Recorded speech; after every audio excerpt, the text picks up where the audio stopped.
ونريد أن نمن على الذين استضعفوا في الأرض ونجعلهم أئمة ونجعلهم الوارثين ونمكن لهم في الأرض ونري فرعون وهامان وجنودهما منهم ما كانوا يحذرون. القصص شپږم آیات. او غواړو پر هغو پیرزوینه وکړو چې په ځمکه کې د بېوزلۍ لټه کېږي. یستضعفون فی الارض، نظام او حاکمه طبقه غواړي دوی کمزوري او ضعیف وساتي، نه پرېږدي شمېر یې زیات شي، نه پرېږدي چې قوت ترلاسه کړي، باید ضعف او ناتوانۍ په حالت کې وساتي. غواړو په دغو باندې پیرزوینه وکړو او له دوی نه ائمه جوړ کړو، د نورو قومونو لپاره قائد، زعیم، فکري او سیاسي لحاظه قیادت و زعامت دوی ته وسپارو. ونجعلهم الوارثین، او وارث یې کړو، یعنې ټولې شتمنۍ دوی ته په میراث ورکړو. د ځمکې وارث، د قومونو زعیم او قائد. ونمکن لهم فی الارض، او په ځمکه کې ورته تمکین ورکړو، اقتدار ورته وسپارو چې مسلط شي په اوضاع باندې، اقتدار د دوی لاسته ورسي. دا د الله تعالی وعده ده له مستضعفینو سره، او دا الهي سنت. ونري فرعون وهامان وجنودهما منهم ما كانوا يحذرون. او فرعون و هامان و دیغوی لشکرو ته داسې معلومیږي چې قارون هم د فرعون د لشکرو په ضمن کې حسابېږي. اصلي قیادت و زعامت د دوو په لاس کې، فرعون او هامان، نور ټولې لشکرې دي. فرعون ته، هامان ته او د دوی لشکرو ته هغه څه وشو چې د لیدو یې وېرېدل، د دې ویره او طرحه درلودله چې له دغسې حالت سره مخامخ سي. د همدغو مستضعفین او کمزورو خلکو په لاس دوی ته هغه څه ور وښیي چې دوی ترې وېرېدل. دا الهي سنت دی، نه بدلیدونکی سنت، چې بېوزلي ولسونه به له اسارت او محکومیت ژغوري. له دوی به د لویو لویو مستکبرو طاقتونو د پرځولو او نسکورولو لپاره کار اخلي. دا الهي سنت ته په تاریخ کې په وار وار تکرار شوی. لکه چې د فرعون لپاره بني اسرائیل غوره کړل، د بریتانیا، اتحاد شوروي او ناټو لپاره افغانان غوره کړل، تر ټولو کمزوری او ضعیف قوم.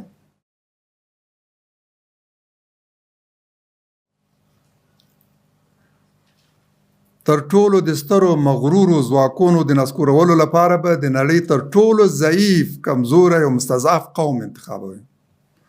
فرعون به د خپلو غلامانو بني اسرائیلو په لاس له منځه وړي.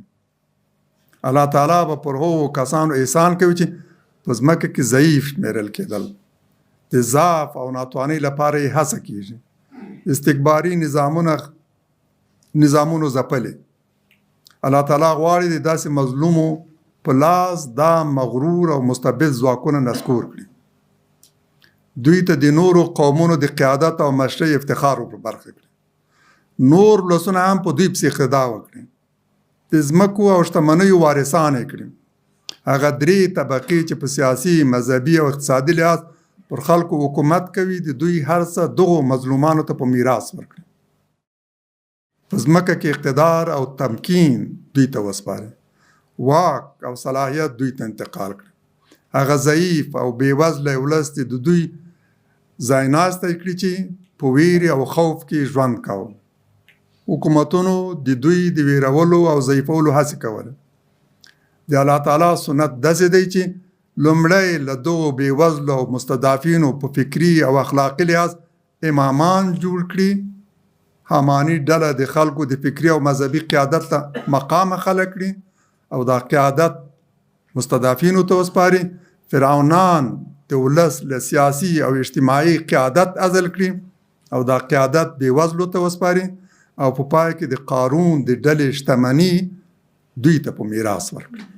دا الهي سنت دی. فرعون، حامان او لشکري چې له څه وېرېدل او تلې حذر ترې کو، رنګ رنګ تدابیر یې نیول چې دا بې وزلي راویش نشي، یو بل ته لاس ورنکړي، د نظام په ضد پاسون ونه کړي. الله تعالی غواړي چې دوی ته همدا وروښیي چې دوی ترې وېرېدل.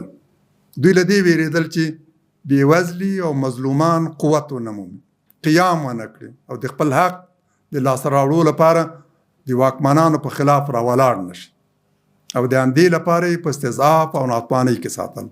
خو د الله تعالی سنت دا دی چې پر مظلومانو او مستضعفانو به پیرزوینه او احسان کوي، او فرعونیانو ته به هرو مرو هغه څه شی چې ترې وېرېدل.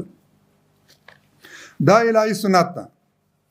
د قصص په سورو کې به وګورئ چې لامدې آیت نه وروسته الله تعالی فرمایي چې نو د موسی علیه السلام مور ته مو وحی ورکړ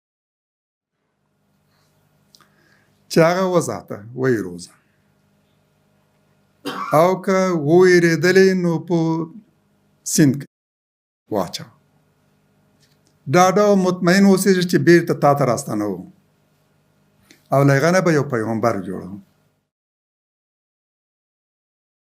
لومړی الله تعالی د خپل سنت بیانوي، پرېکړه او اراده چې د بني اسرائیلو په ارتباط یې کړې. د فرعون نسکورولو اقتدار بني اسرائیلو ته سپارل، اول دا بیانوي. خو داستان له دغه ځای نه پیل کوي چې د موسی علیه السلام پیدایشت، او په دې توګه د قیادت و زعامت اهمیت ته اشاره کوي. یعنی بني اسرائیلو د ژغورنې لړۍ د موسی علیه السلام له پیدایشت نه پیل شوه. فرعون د بني اسرائیلو د زامنو د ذبح کولو پرېکړه کړې. ځینې مفسرین متاسفانه اشتباه کوي او وایي چې ګواکې د خوب لیدلی و، یا کاینانو منجمانو هغه ته ویلي چې ستا بني اسرائیلو کې به داسې څوک را پیدا کړي چې ستا تخت و تاج نسکور کړي. نو ځکه هغه امر کړی چې د بني اسرائیلو زامن ووژني. خو د قرآن وینا ډیره ډیره سریع ده چې د بني اسرائیلو زامن 2 ځله وژل شوي، د موسی علیه السلام له پیدایشت نه مخکې او د موسی علیه السلام له پیدایشت نه وروسته 2 ځلې.